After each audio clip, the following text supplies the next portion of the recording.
آپ کو بتائیں کہ پاناما لیکس کیس کی سماعت سپریم کورٹ میں جاری ہے۔ اس وقت سپریم کورٹ کے باہر مسلم لیگ نون کے رہنما طارق فضل چودھری اور دانیال عزیز میڈیا سے بات کر رہے ہیں۔ ہمیں یہ بات کرتے ہوئے بہت خوشی محسوس ہوتی ہے کہ ہمارا موقف جو پہلے دن سے تھا آج تک وہی موقف ہم اپنائے ہوئے ہیں، وہی تمام نکات جو ہم نے یہ کیس شروع ہوتے ہوئے عدالت کے سامنے اور میڈیا کے سامنے رکھے تھے، بالکل وہی نکات ابھی تک ہم عدالت کے سامنے رکھے ہوئے ہیں۔ ہمارا سٹینڈ آج بھی وہی ہے اور الحمدللہ اس سٹینڈ کی عدالت میں بھی سنوائی بھی ہے، پذیرائی بھی ہے اور اس کو مانا بھی جا رہا ہے۔ جبکہ دوسری طرف سٹینڈ کچھ اور تھا، الزامات کچھ اور تھے اور وقت گزرنے کے ساتھ ساتھ وہ الزامات ایک سائڈ پہ ہوتے گئے۔ ان الزامات کو ثابت کرنے کے لیے تحریک انصاف کوئی ثبوت فراہم نہ کر سکی اور ہمارے فراہم کردہ ثبوت جو ہم نے اپنے حق میں دیے تھے وہ کاغذ کھنگالتے رہے کہ شاید ان میں سے کچھ نکل سکے۔ پرائم منسٹر صاحب کی تقاریر کو ان کا موازنہ کرتے رہے لیکن انہیں کچھ حاصل نہ ہوا۔ ان کے دلائل مکمل ہو چکے ہیں، ابھی ہمارے دلائل جاری ہیں۔ اور آج جو سب سے اہم خبر ہے آج کی پروسیڈنگز کی، جو میں سمجھتا ہوں کہ ہمارا شروع سے موقف تھا، آج الحمدللہ عدالت نے اس موقف کی تائید کی ہے اور عدالت نے آج یہ بات کہی ہے، the prime minister of Pakistan is not accused in this case. وزیر اعظم پاکستان اس کیس میں ملزم نہیں ہے۔ یہ میں سمجھتا ہوں کہ بہت اہم خبر ہے اور یہ بالکل وہی نقطہ تھا جو پہلے دن سے پاکستان مسلم لیگ نون کا موقف تھا کہ پرائم منسٹر کا نام پاناما لیکس میں نہیں ہے، اور اس کے بعد پاناما لیکس کے جو اس کو لیک کرنے والی جو فرم تھی اس نے بھی اس بات کو ری افرم کیا کہ پرائم منسٹر آف پاکستان کا نام اس میں نہیں ہے، ان پہ کوئی الزام نہیں ہے۔ اگر ان کے بچوں کو کچھ اپارٹمنٹس کا ذکر اس میں آیا تو ہم نے یہ کہا کہ ہم ان کا پورا منی ٹریل بھی دیں گے اور یہ بتائیں گے کہ کس دور میں، کس حیثیت میں، کس وقت وہ اپارٹمنٹ خریدے گئے، اور پرائم منسٹر کا ان سے کوئی تعلق نہیں ہے۔ اور آج پاکستان کی عدالت عظمیٰ نے، پاکستان کے سب سے بڑے امپائر نے اس بات کو تسلیم کیا اور یہ بات کہی گئی آج آنریبل ججز of the supreme court of Pakistan کہ the prime minister is not accused in this case, وہ اس کیس میں ملزم نہیں ہے۔ باقی جہاں تک ان کے بچوں کا تعلق ہے، آج یہ بھی اسٹیبلش ہوا کہ محترمہ مریم نواز شریف صاحبہ پرائم منسٹر پہ ڈپینڈنٹ نہیں ہے۔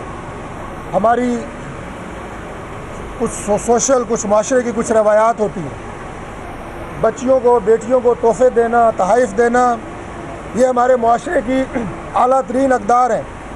پرائم منسٹر کے 3 بچے ملک سے باہر ہیں، پرائم منسٹر کا صرف ایک بیٹی مریم نواز شریف صاحبہ وہ پاکستان میں موجود ہیں، اور وہ اگر پرائم منسٹر کے ساتھ رہ رہی ہیں تو اس کا یہ مطلب نہیں ہے کہ وہ ان کی زیر کفالت ہے۔ تو آج عدالت نے ہمارے اس موقف کو بھی تسلیم کیا کہ مریم نواز شریف صاحبہ پرائم منسٹر کی زیر کفالت نہیں ہے۔ جو اپوزیشن یہ سمجھ رہی تھی کہ بہت بڑا انہوں نے کوئی پنڈورا باکس رکھا ہوا ہے، بہت سارے انہوں نے جھوٹے الزامات لگائے، لیکن ہمارے اس موقف کو بھی تسلیم کیا گیا۔ تو ہم یہ سمجھتے ہیں کہ یہ جو آپ روزانہ کی بنیادوں کے اوپر اس کیس کی سماعت ہو رہی ہے یہ بہت اعلیٰ ہے۔ الحمدللہ ہمارے تمام موقف کو تسلیم کیا جا رہا ہے۔ جہاں تک بات ہے منی ٹریل کی، ہمارے پاس وہ تمام ثبوت بھی موجود تھے، عدالت کے سامنے آج پیش کیے گئے کہ کس طرح دبئی کا بزنس شروع ہوا۔ باقی اگر کچھ ایسی چیزیں جو پچھلے 40 سال میں اگر کوئی ڈاکومنٹ جو ان کی ریکوائرمنٹ ہوگی میکسیمم جس حد تک ممکن ہے وہ سارے کے سارے ڈاکومنٹس ہم نے دیے ہیں، تو پورا منی ٹریل بھی ثابت ہو رہا ہے۔ اور آج انشاءاللہ تعالیٰ آپ دیکھیں گے کہ اپوزیشن کے تمام جھوٹے دعوے، ان کی تمام جھوٹی الزامات وہ رد ثابت ہوں گے۔ جس طرح ان کے ثبوت ردی کی ٹوکری میں گئے ہیں، جس طرح ان کے ثبوت تمام میڈیا پہ ایک آپ یہ کہیں کہ وہ لوگوں کے لیے کوئی امپریشن بنانے کی بجائے وہ لوگوں کے لیے ایک مذاق خیز چیز بنے رہے، لوگ اس پہ ہنستے رہے۔ تو آج بھی آپ دیکھیں گے آج عدالت کی کارروائی اور اس کے بعد اس کا منطقی نتیجہ دودھ کا دودھ، پانی کا پانی ہوگا، حق اور سچ کی فتح ہوگی انشاءاللہ۔ اور پاکستان تحریک انصاف کو جس طرح اس سے پہلے جھوٹے الزامات کی پاداش میں شرمندگی اٹھانی پڑی، اس کے بعد میں سمجھتا ہوں کہ وہ کبھی بھی سڑکوں پہ آنا، دھرنے دینے، پاکستان کی جمہوریت کے خلاف سازشیں، پاکستان کی ترقی اور معیشت کے خلاف سازشیں، یہ ساری زندگی کے لیے انشاءاللہ تعالیٰ بند ہو جائیں گی۔ اس کے بعد بسم اللہ الرحمن الرحیم۔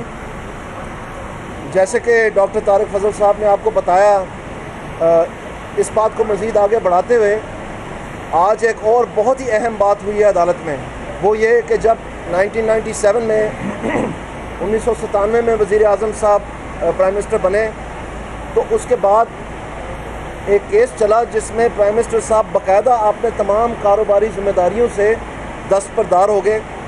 اس سلسلے میں انہوں نے مختلف اپنے جو صنعتیں تھیں ان کی ڈائریکٹرشپس چھوڑیں، ان کے فیصلہ کرنے کے جو عہدے تھے ان سے دستبردار ہوئے، اور باقاعدہ عدالت کی سیٹسفیکشن کے مطابق انہوں نے اپنا کانفلکٹ آف انٹرسٹ جو کہ پاکستان میں قانون بھی نہیں تھا، بالکل اسی انداز میں جیسے کہ اب آ کے انہوں نے کورٹ کے سامنے اپنے آپ کو، اپنے خاندان کو سرنڈر کیا، کسی قسم کی وہ پلی نہیں لئی ایڈمنسٹریٹو گراؤنڈ پہ یا ٹیکنیکل گراؤنڈ پہ، اور تمام جو شواہد ہیں وہ عدالت میں پیش کرنے کے لیے حاضر ہوئے ہیں اپنے وکیلوں کے ذریعے۔ اسی طرح 97 میں وہ تمام تر اپنے کاروباری جو سلسلے تھے ان سے دستبردار ہو گئے۔ یہ ریکارڈ کی بات ہے، اس میں جیو نیوز پہ حامد میر کا انٹرویو چلا اور اس نے باقاعدہ یہ ساری چیزیں ریکاؤنٹ کی۔ تو جس وقت یہ چیزیں سامنے آئیں اور باقاعدہ اس چیز کا پرچار کیا گیا عدالت میں، تو اس وقت یہ کمنٹس بھی پاس کیے گئے کہ جس شخص نے اپنے تمام کاروبار سے دستبردار ہو گیا اس کو آپ کیسے مجرم ٹھہرا سکتے ہیں یا ذمہ دار ٹھہرا سکتے ہیں۔ تو یہ بھی آج کی کارروائی تھی، لیکن بات یہاں مکمل نہیں ہوتی، بات بالکل یہاں مکمل نہیں ہوتی، کیونکہ اصل میں ایک توڑ مڑوڑ کے ایک جھوٹ کے پلندے جو کہ ایک رویہ اور رواج اور ایک طریقہ کار بن چکا ہے پی ٹی آئی کا، اور یہ صرف پی ٹی آئی کے ساتھ منسلک نہیں، یہ ہر مرتبہ جب بھی پرائم منسٹر نواز شریف صاحب اپنی سیاسی قوت کا اظہار کرتے ہیں، اپنی مقبولیت کا اظہار کرتے ہیں، تو اس وقت مختلف قسم کے روڑے جو ہیں ان کے راستے میں اٹکانے کی کوشش کی جاتی ہے۔ یہ کیس جو ہے یہ نیا نہیں ہے، یہ ظفر علی شاہ کیس میں بھی رپیٹ ہوا ہے، اس سے پہلے بھی رپیٹ ہوتا چلا آ رہا ہے، اور تیسری دفعہ وزیر اعظم بننے کے بعد کہاں گیا وہ ایل این جی، اس کو اسکینڈل بنا کے پیش کرنے کی کوشش کی گئی، کہاں گیا وہ نندی پور، کہاں گیا وہ میٹرو کا لوہا جی انہوں نے بیچ دیا ہے، کہاں گیا وہ اورنج لائن کا جی سارا لوہا یہ لے گئے۔ یہ ایک ترکیب کے تحت یہ کام ہو رہا تھا، یہ ایک بنائی جا رہی تھی ساری بات، آج وہ کیوں ساری ختم ہوگی، آج کیسے وہ ہوا میں اڑ گئی۔ اور اسی طرح سے یہ بھی جبکہ پیناما لیکس نے شروع دنوں میں ہی یہ کہہ دیا کہ بالکل کسی طور پر پرائم منسٹر کا نام نہیں ہے اس میں، تو اس کے باوجود اس کو چلاتے چلے گئے۔ تو یہ بات مریم نواز صاحبہ کے اوپر جو ایک نشانہ کیا جاتا تھا ڈیپینڈنٹ ہونے کے حوالے سے، اس سے علاوہ کوئی کسی قسم کا تعلق بنایا نہیں جاتا تھا، اور آج صرف یہ نہیں ہوا کہ ان کے ڈیپینڈنٹ ہونے کا جو وضاحت ہے وہ تسلیم کر دی گئی، کیونکہ اس پہ تمام آڈٹ فرمز کا اوپینین موجود ہے کہ اس کا اور کوئی طریقہ نہیں تھا کہ یہ شفاف انداز سے جو آمدن ہے اور جو یہ زمین کی خریداری ہے وہ نمایاں کی جائے۔ لیکن اگلا جو سوال ہے وہ بھی بہت اہم ہے کہ آخرکار مریم صاحبہ کا جو انکم ہے وہ کہاں ہے، اس کے اوپر مختلف تہمتیں آتی رہی ہیں کہ جی ان کے ٹریول کے حوالے سے خرچے زیادہ ہیں۔ یہ عجیب بھونڈا انداز ہے سیاست کا، صرف الزام پہ الزام لگاتے چلے جانا۔ تو آج جو عدالت میں پیش ہوئی ہے ان کا ٹیکس نمبر، ان کے ٹیکس ریٹرن، ان کی آمدن، ان کے تمام تر ذرائع جو ہیں وہ ان کے بھی پیش کی گئے۔ تو آپ اب مجھے بتائیں، یہ جو آپ لوگوں کی آنکھوں میں دھول جھانکتے ہیں، آپ کو شرم نہیں آنی چاہیے؟ یہ ٹائم آ رہا ہے کہ پیناما جو انکوائریز ایکٹ ہے وہ بھی اسمبلی سے پاس ہو گیا، وہ انشاءاللہ تعالی قانون بنے گا، اور انہی کو جو کہتے ہیں کہ میں نے جمائمہ سے قرضہ لے کر یہ زمین خریدی ہے، یہی عمران خان، اور جمائمہ کی ٹویٹس موجود ہیں، جمائمہ کا پاور آف اٹرنی موجود ہے ان کے دستخط کے ساتھ نوٹرائز، جو کہتی ہے کہ یہ زمین عمران خان نے خریدی اور میں نے کبھی اس کو ایک پیسے کا قرضہ نہیں دیا۔ یہ تو چیزیں ریکارڈ کی ہیں، یہ الزام نہیں ہے، یہ ان کے دستخط کے ساتھ موجود ہیں، یہ ریکارڈ کا حصہ ہے۔ اور دوسری جانب کیا کہ عمران خان صاحب کہتے ہیں کہ میں نے جب اپنا فلیٹ بیچا تو لندن میں ہی میں نے اپنا جو قرض لیا تھا اپنی بیوی سے وہ وہیں ان کو پے کر دیا، اور پارلیمنٹ میں آ کے کہتے ہیں کہ ایک ایک پیسہ جو ہے اس کا فلیٹ کا وہ میں پاکستان لے کے آیا۔ تو یہاں تو آپ نے اپنی بیوی کو وہاں پے کر دیا ہے, یہاں پھر آپ پاکستان لے کے آئے. آپ جھوٹ کیوں بولتے ہیں؟ آپ اس چیز کا جواب کیوں نہیں دیتے؟ آپ کے جو ٹیٹے پیٹے ہیں وہ آپ اس چیز کا جواب کیوں نہیں دیتے؟ ہم تو روز آپ کی ایک ایک الزام کا وضاحت کے ساتھ جواب دیتے ہیں. آپ کیوں سانپ سونگھ لیتے ہیں, کیوں خاموش ہو جاتے ہیں؟ اور دوسری بات یہ حیرانگی کی بات کہ جو وہ الزام لگا رہے ہیں اپنی اہلیہ کے اوپر, اس کا بھی ریکارڈ کوئی نہیں ہے. وہ ایک پرنس راشد ہے جو انہوں نے اپنا دستاویزات لگائے ہیں اپنے پٹیشن کے جواب میں, اس میں جو منی ٹریل ہے وہ پرنس راشد کی ہے جو خود ایک بینکر تھے, ان کی اور ان کی بیوی کے نام کی پیمنٹس ہوئی ہوئی ہیں. اور یہ کہتے ہیں کہ جی میں تو ملک سے باہر تھا. ہم نے اب منگوانا ان کا پاسپورٹ کا ریکارڈ, اور جن طریقوں میں یہ پیمنٹس ہوئی ہیں ہم نے دیکھنا ہے کہ وہ پاکستان میں تھے یا باہر تھے. عمران خان, ایک جھوٹ بولنے کے لیے تم نے 100 جھوٹ اور بولنے ہیں, اور ان 100 جھوٹ بولنے کے لیے 1000 جھوٹ اور بولنے ہیں. ہم نے تمہیں ایک ایک جھوٹ پہ پکڑنا ہے انشاءاللہ العزیز, اور آپ کو ننگا کر کے اس قوم کے سامنے دکھائیں گے کہ تمہاری اصلیت کیا ہے. تم نجم سیٹھی کے کیس میں سامنے جانا نہیں چاہتے. 44 دفعہ آپ کو وہاں پر نوٹس دیا گیا ہے, آپ وہاں پیش نہیں ہو رہے. 35 پنکچر میں, کبھی گھوڑا اسپتال, کبھی افضل خانہ پہ, اس نے بھی جا کے جسٹس افتخار کی معافی مانگی. خود تمہارا احتساب کا عمل یہ ہے کہ تم نے جنرل حامد کو فارغ کر دیا کے پی میں. خود تمہارے احتساب کا عمل یہ ہے کہ تم نے تورو صاحب کو فارغ کر دیا, ڈی جی جو تھے اینٹی کرپشن کے پی میں. آج وہ کہاں ہیں کیسز سارے؟ ہم آپ سے پوچھ لیں, آپ کبھی جواب نہیں دیتے اس بات کا. کیوں نہیں آپ جواب دیتے؟ جس کو آپ بغل میں لے کے پھرتے ہیں, آپ ایک طرف تہمت لگاتے ہیں کہ جو لوگ صحیح کہتے ہیں پرائم منسٹر کے, جو لوگ کرپشن کرتے ہیں وہ اپنے نام میں کاروبار نہیں کرتے, اور پرائم منسٹر جن کے والد اور جن کے بیٹے جن کے نام کاروبار ہے وہ تو ان کے خاندان کے ہیں.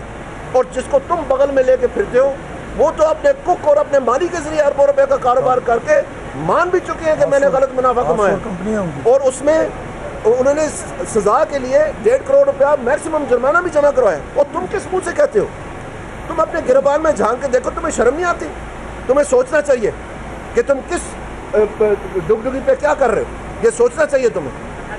یہ بتائیے گا کہ اصلی کی رہائی کی منی ٹریل نہ ہونے پر جسٹس حکیم خانی مسلم نے آپ کے فرمان بٹ صاحب نے کہا ہے کہ آپ لوگ عدالت میں دلائل کم اور باہر دنیا پر غلط کرتے ہیں, تو آپ کیا کہیں گے منی ٹرائل کی تصدیق کیا ہے؟ میں آپ کو بتانا چاہتا ہوں کہ ہمارا جو آرگیومنٹس کا مرحلہ ہے وہ پہلا مرحلہ ہے. اس میں وزیر اعظم صاحب کے وکیل اور ہیں, انہوں نے وزیر اعظم صاحب چونکہ ان کا نام ہی نہیں ہے, انہوں نے ایک محدود حد تک اپنی بحث کرنی تھی. جو نواز شریف صاحب کے بچے ہیں ان کی کسی حد تک جو ڈیپینڈنٹ کے حوالے سے نواز شریف کے ساتھ باتیں منسلک تھی ان کا جواب دیا گیا ہے. جب ان کی باری آئے گی وہ بھی مکمل جواب دیا جائے گا انشاءاللہ. بہت مہربانی. کہہ رہی ہے کہ آپ کہہ رہے ہیں کہ اس وقت پرچی سسٹم تھا, اس وقت پتھر کا زمانے میں آپ لے گئے, حالانکہ نعیم الحق کا یہ کہنا تھا کہ اس وقت وہ خود بھی بینکر تھے اور وہاں پر ایک ریکارڈ دستیاب تھا جو کہ ابھی آپ پیش نہیں کر رہے. اور یہ کہہ ہم جتنے لوگ یہاں موجود ہیں, میں اگر آپ سے یہ کہوں کہ آپ میرے سمیت, دانیال سمیت, کہ آپ اپنے دادا کے زمانے کا کاروبار جو انہوں نے 70-71 میں کیا 40 سال قبل, اس کا تمام حساب کتاب لے کے آئیں تو میرا خیال ہے یہاں موجود تمام لوگ وہ حساب کتاب نہیں دے سکیں گے. لیکن اس کے باوجود ہم عدالت عظمیٰ کے سامنے وہ حساب کتاب دے رہے ہیں. مشرف کے زمانے میں جب ماشاء اللہ لگا تو ہمارا تمام ریکارڈ ضبط کر لیا گیا, اٹھا لیا گیا, آج تک ہمیں واپس نہیں کیا گیا. اور اس میں نیب کو باقاعدہ سزا ہوئی کہ آپ نے یہ ریکارڈ کیوں غائب ہوا, اس ریکارڈ کا کوئی حساب کتاب دیں. لیکن اس کے باوجود ہم نے وہ تمام ریکارڈ جو ہم ریٹریو کر سکتے تھے ہم نے کیا اور عدالت کے سامنے پیش کیا. اور میں ایک آخری جملہ کہنا چاہتا ہوں, مریم نواز شریف صاحبہ کے حوالے سے جو آج تشریح ہوئی ہمارے مخالفین کے, جو ان کی مقبولیت سے خوفزدہ ہیں, جو ان کی شہرت سے خوفزدہ ہیں اور ان کی ذات کے حوالے سے یہ منفی پروپیگنڈے کرتے رہتے ہیں, آج وہ تمام ثبوت عدالت میں دیے گئے, عدالت نے تسلیم کیا. اور یہ پیغام میں ان لوگوں کو دینا چاہتا ہوں پاکستان میں کہ ہم اپنی بیٹیوں کی عزت بھی کرتے ہیں, ہم انہیں تحفے بھی دیتے ہیں, ہم ان کا خیال بھی کرتے ہیں. ان لوگوں کو پیغام دینا چاہتا ہوں جو اپنی بیٹیوں کو اپنا نام دینے سے بھی ڈرتے ہیں. بہت شکریہ. سپریم کورٹ کے باہر دانیال عزیز اور طارق فضل چودھری میڈیا سے گفتگو کر رہے تھے. اس وقت پاناما لیکس کے حوالے سے سپریم کورٹ میں نویں سماعت ہوئی ہے. آج تحریک انصاف کے رہنما اور مسلم لیگ نون کے رہنما یعنی جو فریقین ہیں اس مقدمے کے وہ یہاں پر موجود ہیں.